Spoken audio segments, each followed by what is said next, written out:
Saya joget. Kau siapa? Kau tak kenal aku ke? Kau yang ngorak aku dulu kan? Aku ngorak kau? Yolah kau cakap aku comel. Comel tak aku ni? Comel tak aku ni? Aku gila. Lepas tu? Tapi muntah tu nak ada lagi.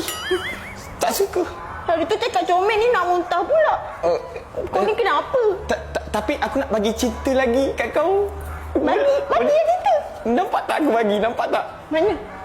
Betul lah gila. Tak ada pun sebenarnya. Tak ada pun. Gila. Aku tak gila lah. Gila. Mana ada orang cantik gila.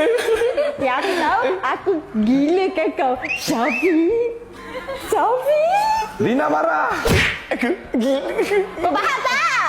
Aku ni sayangkan kau. Betul lah gila. Marah pula dia.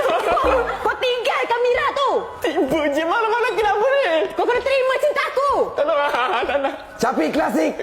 Kau kena terima cinta aku. Kau faham tak? Kenapa pula aku nak kena terima cinta kau? Kau turun. Tinggi sangat. Mustahil untuk aku jatuh cinta dengan orang seperti kau. Kenapa kau tak nak aku, Syafiq? Kenapa? Kau tidak selevel dengan aku. Apa yang tak selevelnya? Aku ni cantik tak? Cantik. Berduit pula tu. Mira orang tua. Mira orang tua pula.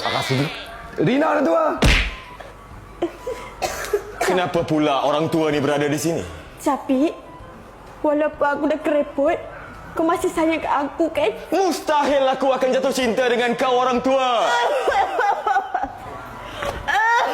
Syafiq, Kau berambus dari sini orang tua. Syafiq live host. Syafiq. Namun kita dapat lihat sekarang ni macam mana?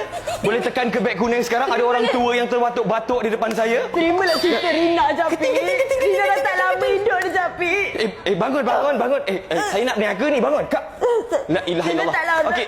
Macam mana kita dapat tengok sekarang ni? Dengan depan saya ni boleh dapatkan kita tengok. Kenapa terbatuk-batuk ni? Syafiq Datang tengok daripada mana ni? apa? Syafiq tolonglah terima Saya tak cerita tengok apa-apa Rina. ya guys. Okey dekat sini saya dengan sini saya nak